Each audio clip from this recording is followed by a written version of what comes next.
నామ వందనములు.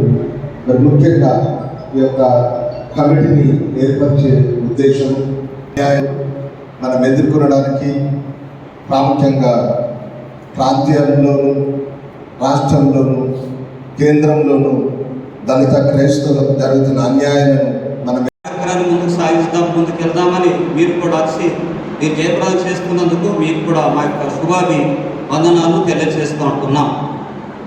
విషయము దళితులు అంటే అంటరాని వారిని దళితులు అన్నారు. ఆ అంటరాని వారు ఎక్కడ ఉంటున్నారంటే, నేను ఒక 30 సంవత్సరాల చూసినైతే ఊరి బయట ఉండేవాళ్ళు. వారిని మాదిగలు మాలలు అంటుండ్రి.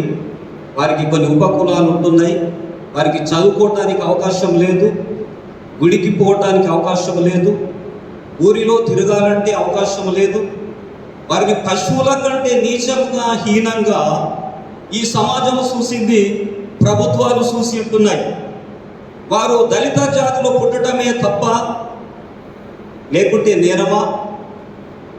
ఏ ప్రభుత్వం వచ్చినా దళితులకు ఏదో ఒక ఆశ చూపించటము, అలా తొక్కేయటము, వారికి వాగ్దానాలు చేయటము, వారిని తొక్కేయటము.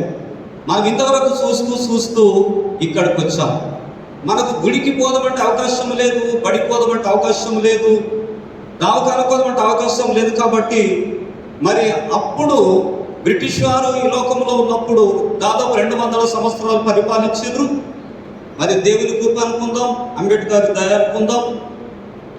వారి ఆ 2 సంవత్సరాలు బట్టి విద్య అనేది, బడి అనేది, దవాఖాన అనేది మనకు దగ్గరకు వచ్చింది. కొద్దిగా మనం మెరుగుపడ్డాం. ఇప్పుడు ఊరి బయటనే ఉంటున్నాము. అయినప్పటికీ మనము అన్ని వర్గాల వారితో ధీటుగా తయారైనాం. విద్యలో తయారైనాం, రాజకీయంలో తయారైనాం, అన్ని రంగాల్లో తయారైనాం. అయితే ఈ కులం అనే దాన్ని అడ్డుపెట్టుకొని, అంటరానితనాన్ని అడ్డుపెట్టుకొని ఒక రకంగా కాకుండా ఇంకొక రకంగా మనల్ని అణచివేస్తూ ఉంటున్నారు. మన దళితులను చంపేయాలంటే క్రైస్తవులనే పేరుతో, ఇది బయట దేశం క్రైస్తవత్వము, బయట దేశం దేవుడు అని వివక్ష చూపుతూ ఈ అంటరాంతరంతో మాట్లాడడానికి వాళ్ళకి అవకాశం లేదు. కాబట్టి బయట దేశం దేవుడు, బయట దేశం ప్రభు అని అది సాగు చెప్పి ఎవరైతే క్రైస్తవులుగా అవుతున్నారో వారిని చిన్న చూపు ప్రభుత్వం చూస్తూ ఉంటున్నది. అగ్రజాతుల వారు చిన్న చూపు చూస్తూ ఉంటున్నారు. విషయం ఏంటంటే, ఈ యొక్క 1950 రాష్ట్రపతి ఆర్డర్ను ముందు పెట్టేసి ఏం చెప్తున్నారంటే చాలా దళిత క్రైస్తవులను బాధ పెడుతూ ఉంటున్నారు. ఆ బాధ ఏంటంటే, ఈ మార్చి 24th నాడు ఏమైందంటే, ఎస్సీ ఎస్టీ అట్రాసిటీ యాక్ట్ ఉండే మనకు దళిత క్రైస్తవులకు కూడా, దాన్ని తీసేశారు. రెండోది రిజర్వేషన్ పీకేశారు. రిజర్వేషన్ అంటే విద్యాలయంలో, ఉపాధి కల్పనలో, మరి అన్ని రంగాల్లో, రాజకీయంలో మనకి ఎలాంటి చోటు లేదు.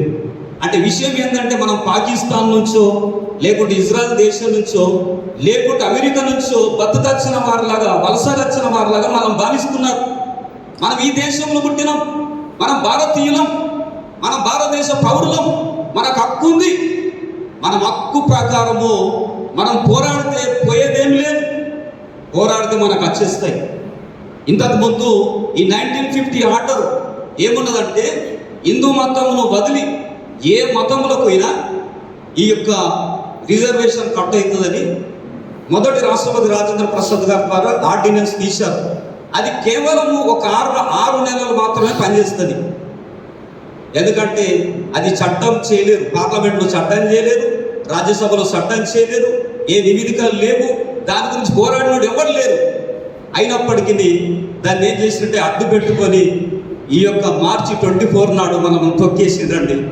ఇది చాలా బాధాకరమైన విషయం. ఇలా ఉద్దేశం ఏంటంటే, మళ్ళీ ఊరి బయట గొండపోయి మన మూతికి ముంత, ముడ్డికి తాట గట్టి మనలను సమాజంలోని రానియకుండా వేసినట్టు ఎత్తుగడలు ఇవి. దీన్ని భావించినట్లయితే మనకి ఈ లోకంలో స్వతంత్రం వచ్చినప్పటికీ ఏ దళిత క్రైస్తవుడికి స్వతంత్రం రాలేదనుకుంటున్నా నేను. ఎందుకంటే హక్కులే లేవు. మనకు స్వతంత్రం లేదు, స్వేచ్ఛ లేదు కాబట్టి మనల్ని తొక్కేస్తుండ్రు. ఇప్పుడు మనం ఏం చేయాలంటే, బాబాసాహెబ్ అంబేద్కర్ గారు రాజ్యాంగాన్ని రచించారు. వారు రచించినటువంటి రాజ్యాంగంలో ఈ దళిత క్రైస్తవులకు ఎస్సీ హోదా తీసేయాలని లేదు. బాబాసాహెబ్ రాసిన రాజ్యాంగ చట్టానికి 1950 ఆర్డర్ అది వ్యతిరేకము, దాన్ని రద్దుపరచాలని మనం పోరాడాలి. దళిత క్రైస్తవుల తరపున ఈ దిన కమిటీని ఏర్పాటు చేసినట్టు దేవుడు పిలుపునిచ్చాడు. ఈ యొక్క కమిటీ యొక్క ముఖ్య ఉద్దేశం ఏంటంటే, దళితుల పట్ల జరుగుతున్నటువంటి అన్యాయ పోరాటం వరకు అందరూ కలిసి ఐక్యతతో ఈ యొక్క కార్యక్రమాన్ని చేయాలని, దళితులకు జరుగుతున్నటువంటి వివక్షతను ఖండించాలని, అందరం కలిసి ముందుకు సాగాలని, ఈ వాయిస్ను ఈ దేశమంతటా వినిపించాలని మేము ఐక్యతతో సమానంగా కలిసి ఈ యొక్క కార్యక్రమాన్ని చేయటకు ఈరోజు కూడుకున్నాం. కాబట్టి వారందరిని బట్టి దేవునికి మహిమ కలుగుగాక. అందరికీ వందనాలు. మీడియా మిత్రులకు కూడా ప్రత్యేకమైనటువంటి వందనాలు చెల్లిస్తున్నాం. మాకు సహకరించిన వారందరికీ కూడా వందనాలు చెల్లిస్తున్నాం. Thank you so much.